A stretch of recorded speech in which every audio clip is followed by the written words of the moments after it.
সকাল প্রায় ৬টা। তীক্ষ্ণ কোনো শব্দে ঘুম ভেঙে গেল আমার। শব্দটা কোথা থেকে আসছে বুঝার জন্যই মাথাটা তুলে চোখ দুটো জোর করেই মেলে ধরলাম। কয়েক সেকেন্ড পর বুঝলাম শব্দটা বালিশের নিচ থেকে আসছে।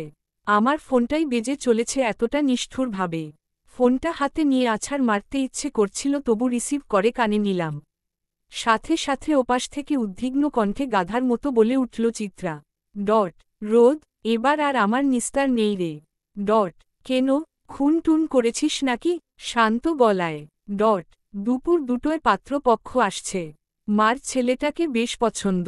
মনে হচ্ছে বিয়েটা এবার হয়েই যাবে রে। এবার আমার কি হবে? আজ ভার্সিটিতে সিটি ক্লাস টেস্ট, আমি পড়ব নাকি টেনশন করব বলতো?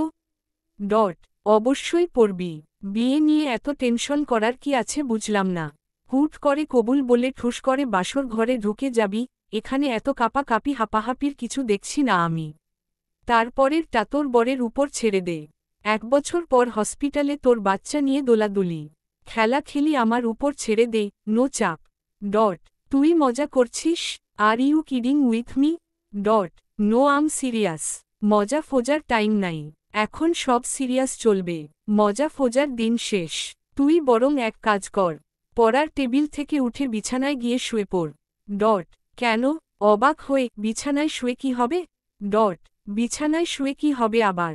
দৌড়াবি, ডাফার। বিছানায় শুয়ে মানুষ কি করে? অবশ্যই ঘুমাবি। এই টাইমে এই টেনশনের মধ্যে আমি ঘুমাবো? অবশ্যই ঘুমাবি। দরকার পড়লে ঘুমের ট্যাবলেট খেয়ে ঘুমাবি। হুমায়ুন স্যার একটা কথা বলেছেন, অ্যাকচুয়ালি বলেননি, লিখেছেন। আমি এই ব্যাপারে তার সাথে একমত। তুই কি শুনবি কি লিখেছেন? হুম বল, গোমরা মুখে। উনি লিখেছেন, বিয়ে কোন আনন্দময় ব্যাপার না, মোটামুটি ভাবে ভয়ঙ্কর ব্যাপার। নিজের চেনা বিছানা ফেলে একজন পুরুষ মানুষের গায়ের ঘামের গন্ধের মাঝখানে শুয়ে থাকা, ভাবতেই গা গুলায়। হুমায়ুন আহমেদ, রোদন ভরা এ বসন্তে। বুঝলি, ব্যাপারটা সত্যিই ভয়ঙ্কর। তাই আমি ভাবছি তোর বিয়েতে বেশি করে পারফিউম আর রুমস্প্রো গিফট করব। আইডিয়াটা সুন্দর না? তুই এমন সিরিয়াস টাইপ ব্যাপারে দায়সারা ভাবে কথা বলতে পারছিস রোদ? পারবো না কেন, অবশ্যই পারছি। তুই এখন এসব ভ্যানভ্যানানি আর প্যানপ্যানানি বাদ দিয়ে ভার্সিটি চলে আয়। ক্লাস করেই মার্কেট থেকে এক্সপেন্সিভ সিসিটিভি ক্যামেরা কিনব, বুঝলি? তো ফতাফত চলে আয় তো। সিসিটিভি ক্যামেরা দিয়ে কি করবি? অবাক হয়ে। তোর বাসরঘরের খাটের কোনায় লাগাবো। একদম লাইভ চলবে। না থাক, বাদ দে, তোর ওই পেটমোটা জামাই রে দেখা যাবে না। গা ঘিন ঘিন করবে, আইডিয়া ক্যান্সেল। অন্য কিছু ভাবতে হবে। রোদোদোদ, তুই। আমি ফোনটা খট করে কেটে দিলাম। এখন সে ননস্টপ আমায় গালি দিবে, যা শোনার বিন্দুমাত্র ইচ্ছে আমার নেই। আবারও কাঁথা টেনে শুয়ে পড়লাম, বাট লাভ হল না। ঘুমটা কেটে গেছে।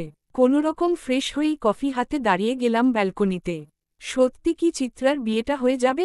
একটা দীর্ঘশ্বাস ফেলে কফির কাপে চুমুক দিচ্ছি আর ভাবছি, চিত্রাকে ছাড়া আমি কতটা অসহায়। ওর উপর বিরক্ত হয়েও শান্তি আছে। সেই শান্তিটার জন্যই আল্লাহর কাছে রোজ প্রার্থনা করি, ও ভালো থাকুক, হ্যাপি থাকুক, আর সারাটা জীবন আমায় বিরক্ত করুক। বিয়ে হয়ে গেলে কি ও চেঞ্জ হয়ে যাবে? হতেও পারে, মানুষের মন বুঝা দেয়। ভার্সিটির গার্ডেনের পাশের রাস্তাটায় হেঁটে চলেছি, এদিকটা খুব নীরব। চিত্রা একটু আগেই চলে গেছে। আন্টির করা হুকুম 1:30টার আগে বাসায় ফিরবে, ছেলে আসবে দেখতে। চিত্রার মুখটা শুকনো ছিল, ওর শুকনো মুখটা দেখে কেন জানি মন খারাপ লাগছে বেশ। তাই এই নির্জন পথে হেঁটে মন শান্ত করার প্রচেষ্টা চালাচ্ছি। হঠাৎই কিছু ছেলেকে দেখতে পেলাম ভার্সিটির পেছনের দিকে। দিনের বেলাও ছেলেরা নেশা করে জানা ছিল না। ওদের দিকে চোখ পড়তেই ফিরে হাঁটা দিলাম। কিন্তু যা হওয়ার তাই হলো, সবাই মিলে পথ আটকে দাঁড়ালো আমার। নারী দেহের নেশা নাকি বড় নেশা, তারাও এখন সেই নেশায় আসক্ত। ওরা কোনো কথা বলছে না, হেলেদুলে একে অপরকে ইশারা করছে। আমি কি করব বুঝতে পারছি না, কোনো ফিলিংসই কাজ করছে না। একটা ছেলে হুট করেই আমার হাত চেপে ধরল। আমি চিৎকার দেওয়ার আগেই ছেলেটিই চাপা আর্তনাদের মতো শব্দ করে ছিটকে পড়ল। বাকিরা এমনি এমনি সরে গলে অসম্ভব রকম ভয়। আমি ওদের চোখের দৃষ্টি অনুসরণ করতেই শুভ্রকে দেখতে পেলাম। ফর্সা মুখটা লাল টকবগে হয়ে আছে, হাত মুষ্টিবদ্ধ, চোখ দুটোতে যেন কেউ সূর্য এঁটে দিয়েছে। উনি আমাকে না দেখার ভাব করে ওদের দিকে এগিয়ে গিয়েই কয়েকটা চর বসিয়ে দিল গালে। তোদের সাহস কিভাবে হয় আমার ভার্সিটিতে মেয়েদের দিকে চোখ তুলে তাকাতে? How dare all of you! তোরা বুঝতে পারছিস তোদের অবস্থা অ্যাকচুয়ালি কি হতে পারে? রাগী গলায়। সরি ভাই, আর হবে না, আমরা বুঝতে পারি নাই। কি বুঝতে পারিস নাই? বল কি বুঝতে পারিস নাই? কথাটা বলে আবারও মারতে গিয়েও আমার দিকে একনজর তাকিয়ে থেমে গেল। কাউকে ফোন করে কিছু একটা বলতেই একদল ছেলে এসে ওদের নিয়ে গেল। উনি উল্টো হয়ে দাঁড়িয়ে আছেন, আমার দিকে তাকাচ্ছেন না। আমি বুঝতে পারছি না কি করব। আমার কি উনাকে থ্যাঙ্কস বলা উচিত, নাকি এভাবেই চলে যাওয়া উচিত? অনেক ভেবে মানবতার খাতিরেই বলে উঠলাম, থ্যাঙ্কস। উনি কথাটা শুনেই আমার দিকে তাকালেন। রাগের উনার চোখ জ্বলছে। এই চোখে তাকানোর ক্ষমতা আমার নেই। আমি মাটির দিকে তাকিয়ে আবারও বলে উঠলাম, আমাকে সেভ করার জন্য থ্যাঙ্কস ভাইয়া। সাথে সাথেই দৌড়ে এসে হাত চেপে ধরলেন আমায়। দাঁতে দাঁত চেপে বলে উঠলেন, তোমার এই সস্তা থ্যাঙ্কস তোমার কাছে রাখো। আই ডোন্ট ওয়ান্ট ইট। এখানে কেন এসেছিলে? নিজেকে বিলিয়ে দিতে? তোমার দ্বারা সবই সম্ভব। আমি কিছু বলছি না। উনার কথা আমার কানে ঢুকছে বলে মনে হচ্ছে না। আমি একদৃষ্টিতে তাকিয়ে আছি উনার হাতের দিকে, যে হাতে উনি আমাকে চেপে ধরে আছেন। ভার্সিটির প্রথম দিনের পর আজই উনি প্রথম টাচ করলেন আমায়। কিন্তু মনে হচ্ছে উনি আমার দৃষ্টি অনুসরণ করে হাতের দিকে তাকাতেই তাড়াতাড়ি হাত সরিয়ে নিলেন। আমি উনার দিকে স্থির দৃষ্টিতে তাকিয়ে বলে উঠলাম, আবার একটু ধরবেন প্লিজ? কেন জানি মনে হচ্ছে আপনার স্পো। আর কিছু বলতে দিলেন না উনি, তার আগেই ধমক দিয়েও চলে গেলেন সেখান থেকে। আর আমার মনে রেখে গেলেন সন্দেহ।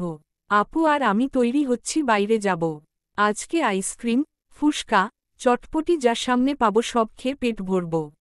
আপুর সাথে বের হওয়ার একটা প্লাস পয়েন্ট হলো আপু কখনো না বলে না। 2-3 প্লেট ফুসকা সাবার করে দিলেও আপু হাসিমুখে বিল পে করে দেই। কি সুইট বোন আমার। কালকে আপু চলে যাবে।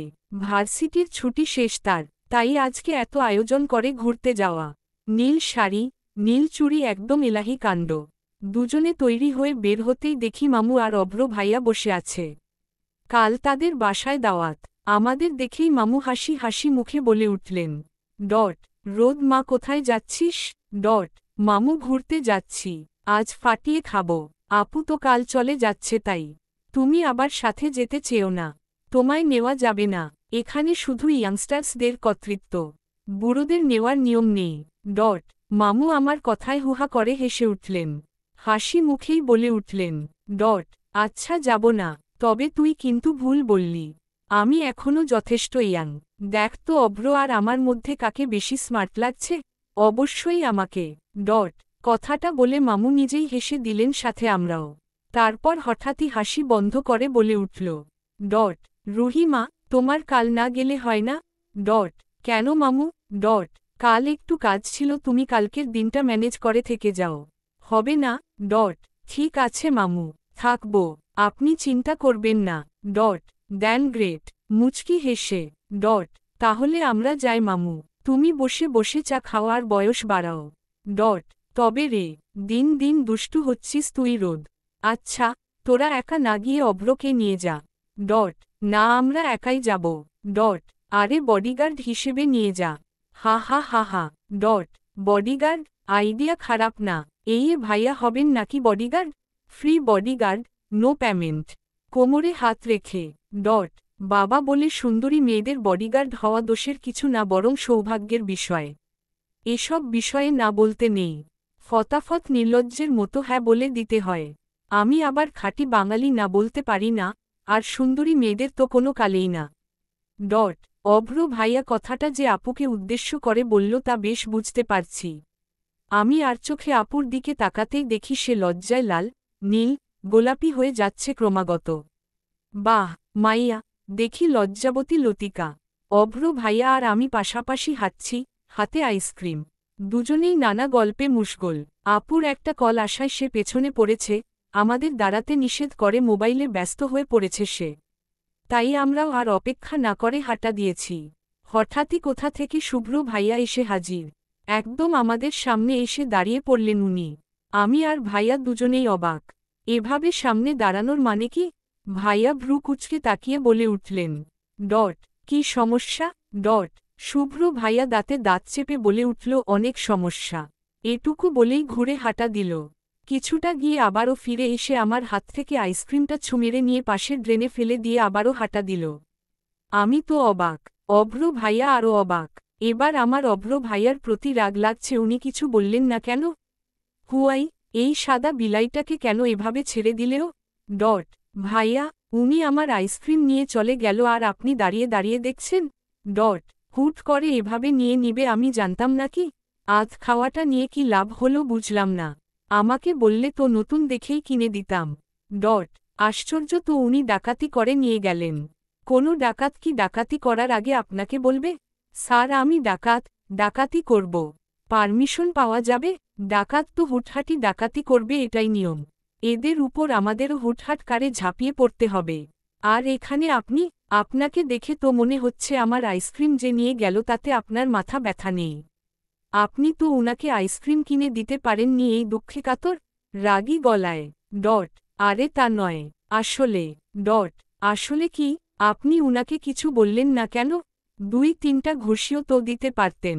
দিনে দুপুরে ডাকাতি করে গেল। হুহো, আমি মামুকে বলবো you are a very bad bodyguard. ডট সরি বইন, দোষ হয়ে গেছে, মাফ করে দেন। নেক্সট টাইম এমন করলে দিব এক চড়। প্রমিস। ডট মাত্র একটা? ডট তো কয়টা? ডট 10-12টা। ডট আচ্ছা 5টা দিব।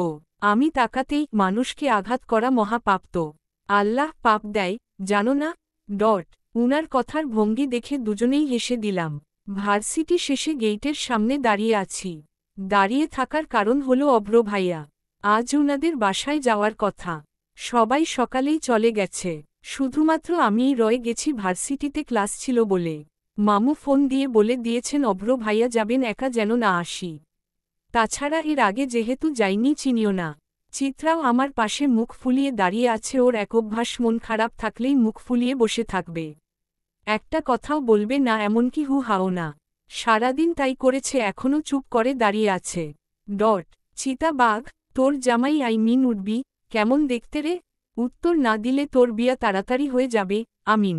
ডট দেখিনি, শুধু পেট দেখেছি, মুখ দেখিনি। ডট হায় আল্লাহ, কষ্কি, মুখের আগেই পেট? তোরা তো দেখি হেব্বি ফাস্ট। কিন্তু দোস্ত আমি যতটুকু জানি ছেলেরা শাড়ির ফাঁকে ফুঁকে উকি ঝুঁকি দিয়ে মেয়েদের পেট দেখে। কিন্তু দোস্ত তুই তোর পেট মোটা জামাইয়ের পেটে কি এমন সম্পদ খুঁজে পেলি বুঝলাম না। কাহিনী কি? ডট কোনো কাহিনী না। আমি লজ্জায় মাথা উঠাতে পারি না, মাথা নিচু করে রাখায় চোখ উনার পেট পর্যন্তই পৌঁছেছে, অবশ্যই পাঞ্জাবিতে ঢাকা পেট। আর উনার পেট মোটা নয়, স্লিম। ডট তোর কথা শুনে তো মনে হচ্ছে তুই ব্যাটার পেট দেখেই প্রেমে পড়ে গেছিস। ডট একদম না। ডট ঘং কমায় মার। আর তুই না বিয়ে করতে চাস না? তাহলে লজ্জাবতী লতিকা হয়ে বসেছিলি কেন? ডট বিয়ে করতে না চাইলেই কি আমি লজ্জা পাব না? এতগুলো মানুষ আমার দিকে তাকিয়ে আছে আর আমি লজ্জা পাব না? ডট না পাবি না। কেন পাবি? তোর বাড়ি, তোর ঘর, ইভেন সোফাটাও তোর। খাচ্ছেও তোদের খাবার। লজ্জা তো ওদের পাওয়া উচিত, তুই কেন পাবি?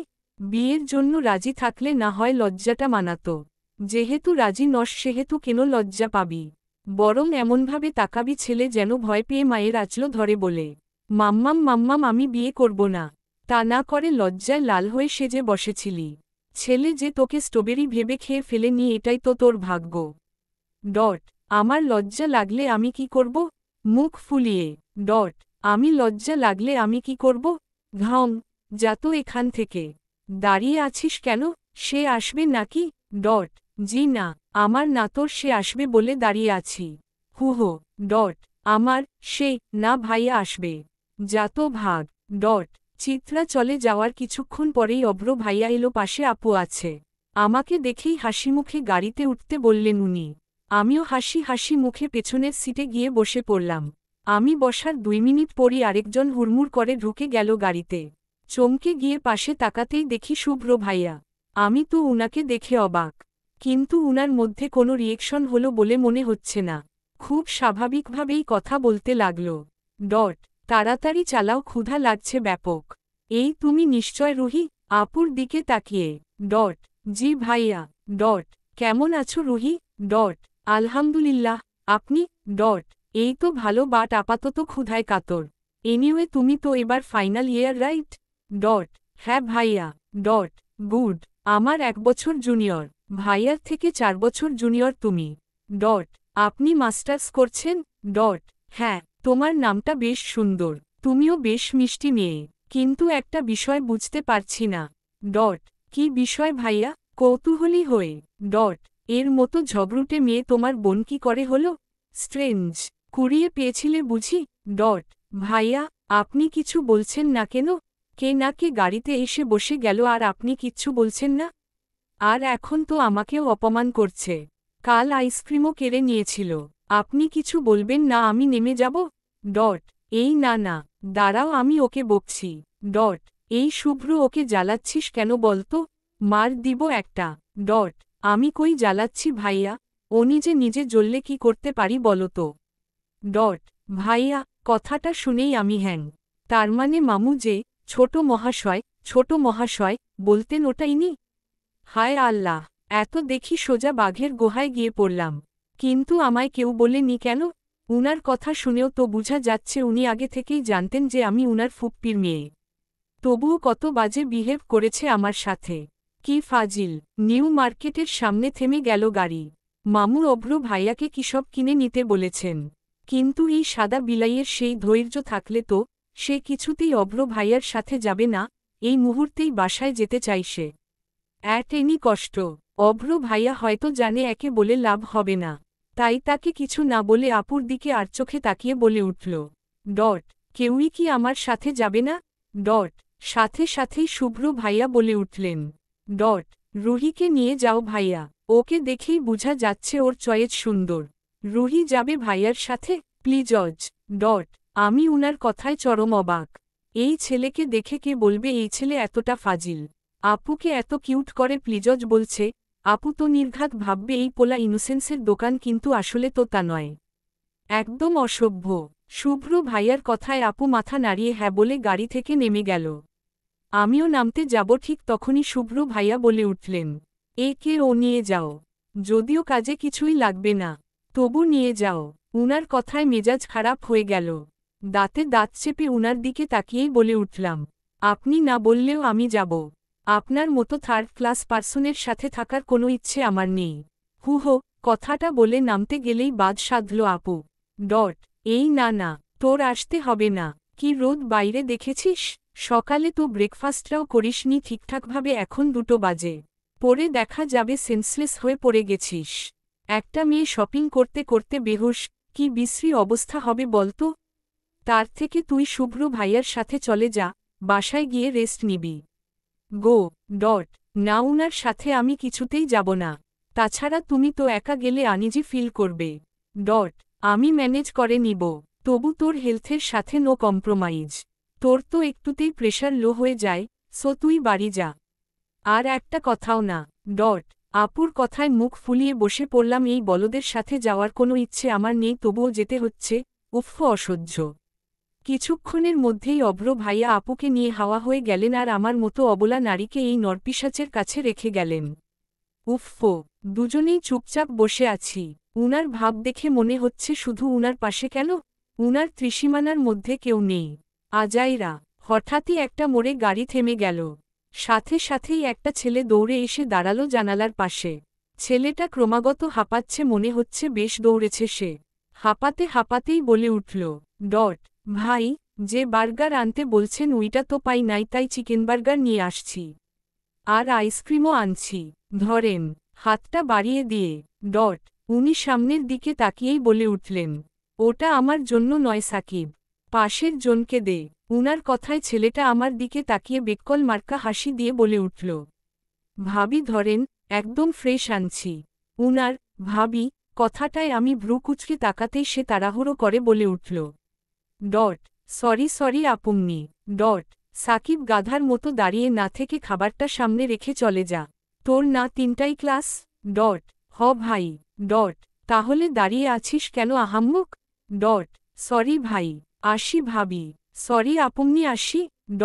কথাটা বলেই আবারও দৌড়ে লাগালো ছেলেটি। এবার আমি উনার দিকে ভ্রু কুচকে তাকালাম। কিন্তু সেদিকে তার ভ্রুক্ষেপই নেই। অদ্ভুত মানুষ। ডট ওই ছেলেটা আমায় ভাবি ডাকল কেন? রাগী গলায়। ডট ওটা ওকে জিজ্ঞেস করো, আমাকে কেন জিজ্ঞেস করছো? ভাবলেশীন ভাবে। ডট অবশ্যই আপনাকে জিজ্ঞেস করব। আপনিই নিশ্চয় ওকে শিখিয়ে দিয়েছেন যেন ও আমায় ভাবি ডাকে। হুহো। Dot what a joke. ও হ্যালো, আমি কোন দুঃখে বলতে যাব? আমার মনে হয় তুমি দেখতে হয়তো ওর ভাবির মতো, তাই তোমাকে দেখলেই ওর ভাবি ভাবি ফিলিংস আসে। শয়তানি হাসি দিয়ে। ডট একদম মিথ্যে বলবেন না। আর এসবের মানে কি?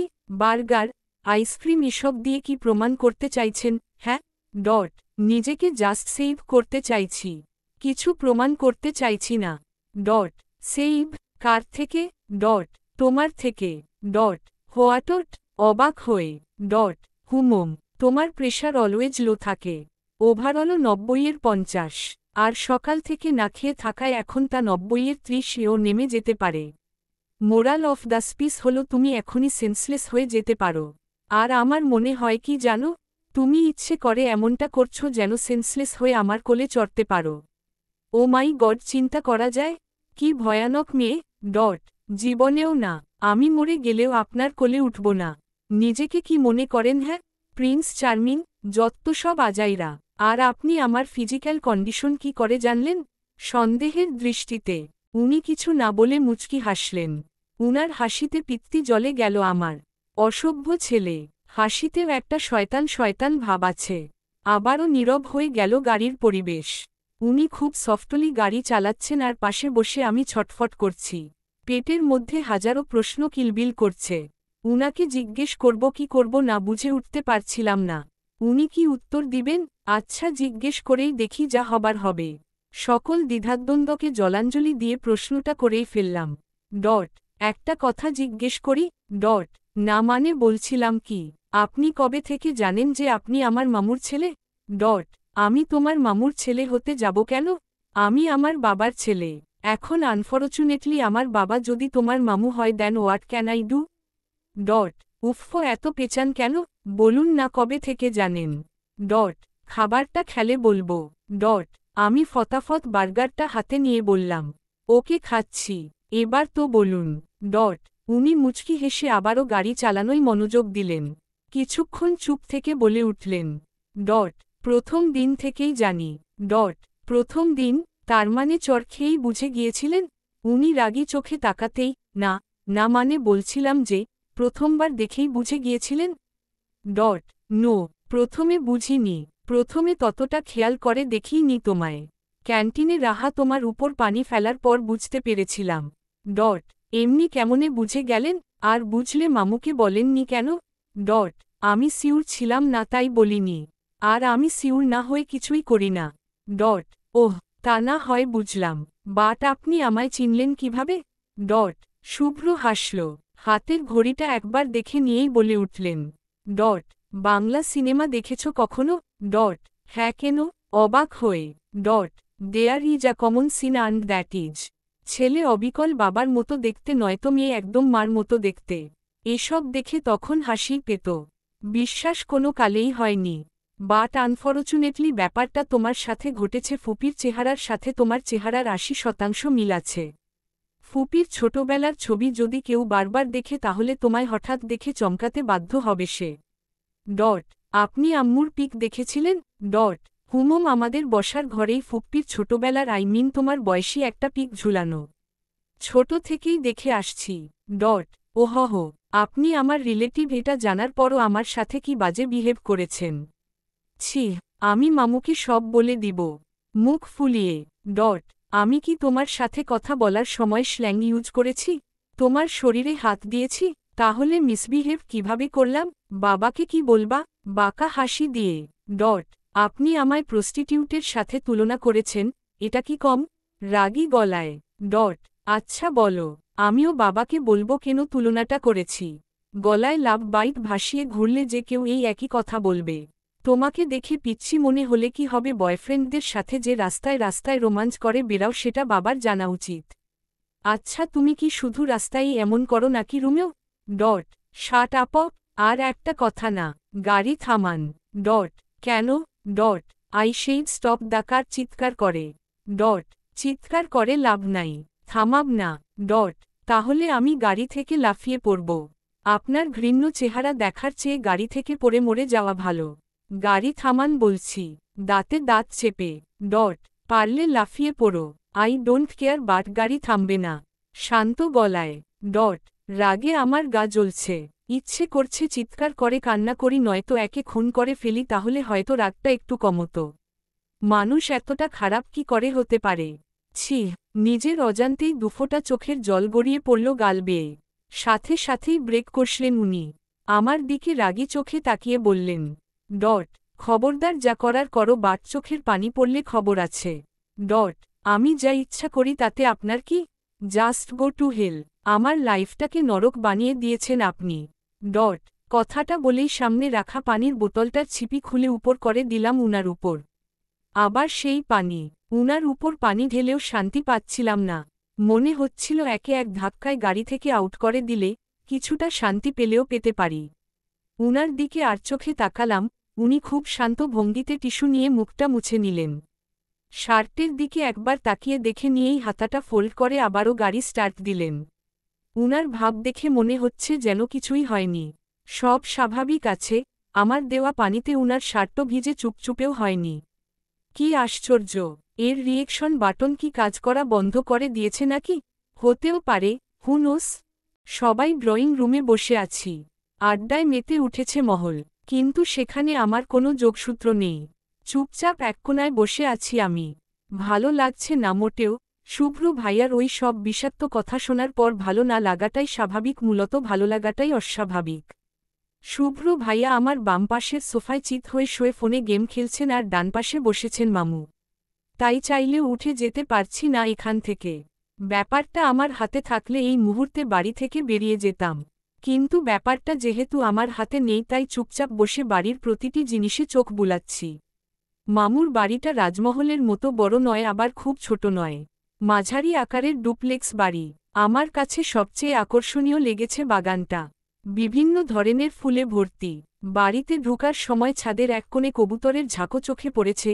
নিশ্চয় ছাদে কবুতরের ঘর আছে। চোখ দুটো চারদিকে ঘুরে আবারও আটকে গেল দেয়ালে টাঙানো ওই ছবিটাতে। আম্মুর ছবি। হঠাৎ দেখলে মনে হয় আমিই হয়তো দাঁড়িয়ে আছি। মুখের হাসিটাও কেমন দুষ্টুমি মাখা। মা নিশ্চয় বেশ দুষ্টু ছিল। হওয়ারই কথা। এখনও মাঝে মাঝে বাবা মার রুমের বাইরে দিয়ে যাওয়ার সময় চোখে পড়ে বাবাকে দেওয়া মায়ের অদ্ভুত সব শাস্তি। কখনো কফিতে লবণ তো কখনো বাবার পাঞ্জাবিতে জুস। মায়ের ছবিটির দিকে একদৃষ্টিতে তাকিয়ে আছি, হঠাৎ কোথা থেকে এক মহিলা এসে হাজির। মুখে গদগদ হাসি। মা উনাকে চিনতে না পেরে মামুকে জিজ্ঞেস করার সাথে সাথেই মামুর কথাটা কেড়ে নিয়ে নিজেই বলে উঠলেন, আমাকে চিনবেন না আপা, আমি হলাম অব্রুর বড় খালার দেবরের বউয়ের ছোট ভাইয়ের বউ। উনার পরিচয় শুনে আমার মাথা ঘুরে গেল। ভ্রু কুচকে হিসেব মেলানোর চেষ্টা করছি, তাহলে মহিলাটা আমার সম্পর্কে কি হতে পারে? ঠিক তখনই শুভ্র মোবাইলটা পকেটে রেখে সোজা হয়ে বসে বলে উঠলেন, আন্টি, পরিচয়টা একটু শর্টকাট হয়ে গেল না? নো প্রবলেম, আমি বলে দিচ্ছি। অ্যাকচুয়ালি ফুপ্পি, উনি হলেন আমার আর ভাইয়ার বড় খালামনির একমাত্র দেবরের একমাত্র বউয়ের দুইমাত্র ভাইয়ের মধ্যে দ্বিতীয় জনের দুইমাত্র বউ। I mean to say second wife. বড়ই আদরের ওয়াইফ। ঠিক বলেছি না আন্টি? হ্যাঁ হ্যাঁ একদম। বেককল হাসি দিয়ে। একটু আগে সম্পর্কের সুতোটা যতটা খুলছিলাম শুভ্র ভাইয়া তার ইন্না লিল্লাহ করে দিলেন। আমার দ্বারা এত চিন্তা হবে না দেখে সকল ভাবনা চিন্তা বাদ দিয়ে মহিলাটার দিকে চোখ দিলাম। মহিলাটা যে আস্ত একটা আহাম্মক তা উনার হাসি দেখেই বোঝা যাচ্ছে। উনার এই হাসিটাই যেন চেঁচিয়ে চেঁচিয়ে বলে যাচ্ছে, আই এম আহাম্মক, ভেরি বিগ আহাম্মক। আম্মু সম্পর্কের প্যাচ কতটুকু বুঝতে পেরেছে তা উনার মুখ দেখে ঠিক বলা যাচ্ছে না, তবুও হাসি হাসি মুখে বলে উঠলেন, ও আচ্ছা, ভাবি ভালো আছেন? আমি বেশ খেয়াল করে দেখেছি মহিলাদের এই দিক দিয়ে ব্যাপক সুবিধা। মধ্যবয়স্ক সব মহিলায় তাদের হবে ভাবি নয়তো আপা।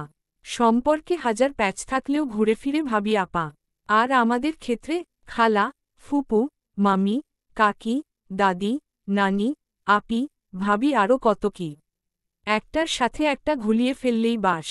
যাই হোক, মহিলাটা মার কথার উত্তর দিয়েই খুশিতে গদগদ হয়ে আমাদের দুবোনকে উদ্দেশ্য করে বলে উঠলেন, ডট ওমা আপা এরা আপনার মেয়ে বুঝি কি মিষ্টি দেখতে যদিও বড়টা বেশি সুন্দর ছোট জনের গায়ের রংটা একটু ডট উনার কথায় আমার তেমন খারাপ লাগলো না এটা এর আগেও শুনেছি নতুন কিছু না নতুন কিছু হলেও এর জন্য কেঁদে গা ভাসানোর কোনো কারণ দেখছি না তাই চুপচাপ বসে রইলাম কিন্তু উনি কথা শেষ হবার আগেই শুভ্র ভাইয়া বলে উঠলেন ডট আন্টি গায়ের রং তোমারটাও আহামরি সুন্দর না তবু আমাদের মামু মশাই কিন্তু তোমার উপর ফিদা কি বলো চোখ টিপে সোর গায়ের রং নিয়ে কথা বলেও লাভ নাই যার গরজ পড়বে সে দেখেই নিবে তুমি তো আর ওকে বিয়ের পিড়িতে বসাতে যাচ্ছ না ডট শুভ্র বলা মামু তোমার উপর ফিদা কথাটা শুনেই খুশিতে গদগদ হয়ে গেলেন উনি তারপর চোখ মুখ নাড়িয়ে বলে উঠলেন ডট শুভ্র তুইও নাকি যে বলিস আর বিয়ের পিড়িতে বসালেই দোষ কি আমারই তো ভাগ্নি তাই না আপা মাকে উদ্দেশ্য করে ডট মা শুকনো হাসি দিয়ে বলে উঠলেন হ্যাঁ হ্যাঁ তাই তো মার কথায় মহিলাটা যেন দ্বিগুণ উৎসাহ পেল মামুকে উদ্দেশ্য করে বলে উঠলেন ডট দুলাভাই বলছিলাম কি অব্রুর জন্য একটা ভালো পাত্রীর সন্ধান পেয়েছি খুবই লক্ষ্মী একটা মেয়ে আমি বলি কি ওদের দুজনকে দেখা করার সুযোগটা দিলে ভালো হয় না মেয়ে খুব মর্ডান অব্রুর পর না হয় আপনার ভাগ্নি দুটোরও বিয়ের ব্যবস্থা করে দিব ডট মহিলাটির কথায় শুভ্র কিছুটা নড়েচড়ে বসলেন তারপর শান্ত দৃষ্টিতে মহিলাটির তাকিয়ে বলে উঠলেন ডট আন্টি ভাইয়ার ওভার মর্ডান মেয়ে পছন্দ না এ পর্যন্ত তো কম মেয়ে দেখাওনি তো এবার গিভ আপ করো আমাদের কাছে মেয়ে আছে এখানেই হয়ে যাবে ক্রস কানেকশন তাই না বাবা মামুর দিকে তাকিয়ে ডট মানে অবাক হয়ে মেয়ে আছে মানে কি ডট বাবা এতদিন পরে ভাগ্নি খুঁজে পেলে এখনই আবার অন্য লোকের ঘরে দিয়ে দিবে কই না কই থাকবে কে জানে বছরেও দেখা হবে কি না আল্লাহ মালুম তাই বলছি ভাইয়ার বিয়ে দেওয়ার হলে নিজের ভাগ্নির সাথেই দাও তাহলে ভাগ্নিও পেলে বৌমাও পেলে ঘরে শান্তিও পেলে ভেবে দেখো ডট মামুর মুখ দেখে মনে হচ্ছে শুভ্র কথা তার বেশ মনে ধরেছে তিনি খুশিতে গদগদ হয়ে বলে উঠলেন ডট বাহ শুভ্র তোর কূটনৈতিক বুদ্ধি আছে বলতে হবে ব্যাপারটা ভুল বলিসনি অরি রাদীপ তোদের কোনো সমস্যা না থাকলে ওদের সাথে আমার দিকে তাকিয়ে ডট মামু এটুকু বলতেই আমি চট করে অভ্র ভাইয়া আর আপুর দিকে তাকালাম আপু ভাবলেশীনভাবে স্থির হয়ে বসে আছে অভ্র ভাইয়াকে দেখে মনে হচ্ছে সে চরম বিরক্ত অভ্র ভাইয়ার বিরক্তিটা যেন আমাকেও হানা দিল মুহূর্তের সাথে যোগ হল চরম অস্বস্তি মামু এসব কি বলছে মাথা ঠিক আছে তো আমি আর অভ্র ভাইয়া ছি ছি আমার ভাবনার মাঝেই শুভ্র ভাইয়া হঠাৎ বলে উঠলেন ডট বাবা তুমি ওর দিকে তাকাচ্ছ কেন হোয়াই ডট কথাটা বলে হুট করে উঠে দাঁড়িয়ে আমাকে উনার জায়গায় বসতে বলে আমার জায়গাটা ছেড়ে দিতে বললেন আমিও চুপচাপ উঠে গেলাম উনি সাথে সাথেই আমার ঠিক সামনে বসে পড়ে মামুকে উদ্দেশ্য করে বলে উঠলেন ডট এদিকে নয় ওদিকে তাকাও বাবা আপুর দিকে ইশারা করে এখানে কিছু নেই ওখানে পরীর মতো একটা মেয়ে বসে থাকতে তুমি এই পুচকি মেয়েটার দিকে কি করে তাকাও বলো তো রোদ নয় রুহি ইজ পারফেক্ট ফর ভাইয়া ডট শুভ্র ভাইয়ার কথায় কাজ হলো বলেই মনে হল মামু কিছুক্ষণ শুভ্র দিকে নীরব দৃষ্টিতে তাকিয়ে থেকেই বলে উঠলেন ওকে আমার এই নিয়ে পরে কথা বলবো তার আগে না হয় রুহি আর অভ্র নিজেদের মধ্যে কথা সেরে নিক অরি রাদীপ তোদের কোনো প্রবলেম নেই তো আমার মাদের আমার ঘরে দিতে আপত্তি নেই তো অনেক তো থাকলাম আপনজনদের ছাড়া এখন না হয় ডট মামুর কথা শেষ না হতেই বাবা বলে উঠলেন ডট আমাদের আপত্তি থাকার প্রশ্নই আসে না ইকবাল তুই আমার আর অরিয়ানার জন্য যা করেছিস তার কাছে এত কিছুই না রুহি রাজি থাকলে আমাদের আর কোনো প্রবলেম নেই ডট আমি যেন এতক্ষণে হাফ ছেড়ে বাঁচলাম মামু তো আমায় ভয় পাইয়ে দিয়েছিল শুভ্র এই কাজের জন্য তাকে হালকা ক্ষমা করা যেতে পারে আমি তার বিরুদ্ধে কঠিন একটা দোয়া করেছি উনার শান্তিমূলক দোয়াটা হলো তার বউ যেন 10 জনের সাথে পরকিয়া করে এখন বিরাট আফসোস হচ্ছে না তার বউ যেন পরকিয়ায় না জোড়ায় আমিন উনার বউ সম্পর্কিত শাস্তি মৌকুফ করা হল তবে হ্যাঁ এই সামান্য কারণে তাকে সম্পূর্ণ ক্ষমা করা যায় না সো সেই উছিলায় উনার সাথে কথা অফ কে জানে তাতে তার কোনো যায় আসবে কিনা আবারও আমার ভাবনার ছেদ ঘটল ওই মহিলা কথায় উনি বিস্ময় মাখা গলায় বলে উঠলেন ডট দুলাভাই, এই ছবির মেয়েটাই কি আপনার বোন? মানে এই আপা? মামু মাথা দোলালো। সাথে সাথেই মহিলাটি চেঁচিয়ে বলে উঠলেন, ও মা, আপার চেয়ে তো ওনার ছোট মেয়ের চেহারার সাথে বেশি মিল মনে হচ্ছে ছবিটার। মামু হাসলেন, তারপর চশমাটা পরিষ্কার করতে করতে বলে উঠলেন, অরি কিশোরী বয়সে অনেকটা রোদের মতোই দেখতে ছিল। জানিস অরি, ছোটবেলায় তোর ছবি দেখে শুভ্র রোজ বলতো, বাবা, ফুপ্পি কি কিউট। ফুপ্পির যদি ফুপ্পির মতো দেখতে কোনো মেয়ে থাকে তাহলে আমি তাকে তোলে এনে বিয়ে করে ফেলব। হা হা হা হা। মামুর কথায় শুভ্র ভাইয়া বিষম খেলেন। আমার দিকে একবার আর চোখে তাকিয়েই জোরপূর্বক একটা হাসি দিয়ে ফোনের বাহানা দিয়ে উপরে চলে গেলেন। উনার ফর্সা গালে লজ্জাগুলো স্পষ্ট আকার ধারণ করেছিল। বাহ, এই খাটাসেরও তাহলে লজ্জা আছে। রাত 8:10, ফাঁকা রাস্তায় হেঁটে চলেছি। চিত্রা সকাল থেকে অনশন শুরু করেছে। আমরণ অনশন নয়, আবিয়ে ভাঙন অনশন, অর্থাৎ বিয়ে ভাঙার আগ মুহূর্ত পর্যন্ত তার এই অনশন চলবে। সে কিছুতেই বিয়ে করবে না, এই দাবিকে সামনে রেখে নাওয়া খাওয়া বাদ দিয়ে রুমে দরজা দিয়েছে। আন্টি আমায় ডেকে পাঠিয়েছিলেন। তার ধারণা উনার মিষ্টি কথার চেয়ে দরজার এপাশ থেকে আমার দেওয়া গালিগুলো বেশি কাজে দিবে। একদম পেটে যাওয়ার আগেই কাজ, অনেকটা হোমিওপ্যাথির মতো। বেস্ট ফ্রেন্ড বলে কথা। আমিও গেলাম, গিয়েই উচ্চ মাপের কিছু গালি ছাড়লাম এবং কিছুক্ষণের মধ্যে সুরসুর করে দরজাও খুলে গেল। ব্যাপারটায় আন্টি আমার উপর ব্যাপক ইমপ্রেস। এই মুহূর্তে চিত্রাদের বাড়ি থেকেই ফিরছি। আমাদের বাসার এক নিয়ম, সারাদিন ঘুরোফিরো নো প্রবলেম, বাট সন্ধ্যার আগে বাসায় থাকা চাই, এ বিষয়ে নো হাঙ্কিপাঙ্কি। এই নিয়মটা আপাতত আপু আর আমার উপরই জারি আছে। ভাইয়া যখন ভার্সিটিতে পড়ত তখন তার উপরও জারি ছিল এই নিয়ম, কিন্তু তার সময় সীমা ছিল রাত 8টা পর্যন্ত। এখন জব করায় তার উপর থেকে এই নিয়ম উইথড্র করা হয়েছে। মাত্র রাত 8টা, ভেবেছিলাম একাই চলে যেতে পারবো, তাই আর ভাইয়াকে ফোন দিইনি। কিন্তু এই সময়েই যে রাস্তা এতটা ফাঁকা হয়ে যাবে ভাবিনি। একদম অস্বস্তিকর নীরবতা চারপাশে, তার উপর একটা রিকশাও পায়নি। এ আর নতুন কি, আমার বিপদে কুকুর এগিয়ে আসলেও এই রিকশাওয়ালা জাতি কখনো এগিয়ে আসে না। এদের সাথে আমার শত্রুতাটা যে কি ঠিক বুঝে উঠতে পারি না। হঠাৎ সামনে কিছু ছেলেকে দাঁড়িয়ে থাকতে দেখলাম, নিজেদের মধ্যে কথা বলছে। আর একটু কাছে গিয়েই আত্মা শুকিয়ে গেল, আমার এই ছেলেগুলোই তো সেদিন ভার্সিটিতে মাতলামো করছিল। হায় আল্লাহ, এবার কি হবে? কোনো রকম মুখ লুকিয়ে পা বাড়াতেই পথ আটকে দাঁড়ালো তারা। আজকে কাউকে দেখেই মাতাল মনে হচ্ছে না, সবাই একদম ফিট। আর এদের এভাবে তাকিয়ে থাকতে দেখে আমি ফিট, আই মিন অজ্ঞান। কাপা কাপা চাহনিতে চারদিকে তাকাচ্ছি একটা আশার আলোর অপেক্ষায়, কিন্তু আশেপাশে কাউকেই চোখে পড়ল না। একজন পথচারী আসছে যাচ্ছে, কিন্তু তাদের কাছে আমি দেখেও না দেখা। গলাটা শুকিয়ে আসছে রীতিমতো, বারবার ঢোক গিলে চলেছি। ঠিক তখনই একজন বলে উঠলেন, মাম্মা, পাখি তো নিজেই ধরা দিয়েছে রে। শুভ্র জানেমান, ঈশস বাচ্চা মেয়েটা, সেদিন তো তোমার এই নরম হাতটা ধরার জন্য আমাদের বেদরাম কেলিয়েছে সে। মঞ্জুর তো হাতটায় ভেঙে দিছে। কত প্রেম তাই না? কিন্তু এখন কে বাঁচাবে শুনি? দাঁত কেলিয়ে। দেখুনো না, আমি শুভ্র ভাইয়ার প্রেমিকা নই। আমাকে যেতে দিন বলছি। নয়তো কি শোনা? শুভ্রকে বলবা? হা হা হা, তোমাকে বলার মতো অবস্থায় রাখলে তো বলবা। এমন অবস্থা করব যে শুভ্র চোখ তুলে তাকাতেও কেঁপে উঠবে। সেদিন ওর এলাকায় ছিলাম তাই কিছু করতে পারিনি, কিন্তু আজ এই সোহান। শুভ্র কি বলেছিল জানি সেদিন? ছেলেটির কথায় পেছনে থেকে তেলসিটে চেহারার একটা ছেলে বলে উঠল, ভাই শুভ্র ভাই বলছিল যে। ওই হারামজাদা চুপ। শুভ্রকে আবার ভাই কস কেন? বল শুভ্র হারামজাদা, বল ধমক দিয়ে। না আসলে ভাই, উনি বড়ই ভদ্র কিসেমের মানুষ, বিনা কারণে তো কিছু করে না, তাই উনার প্রতি আমার একটা শ্রদ্ধাবোধ কাজ করে আর কি। হারামজাদা বলতে পারুম না, এমনি বলি। শুভ্র চামচা কোথাকার, গালে থাপ্পড় বসিয়ে, হ্যাঁ এখন বল।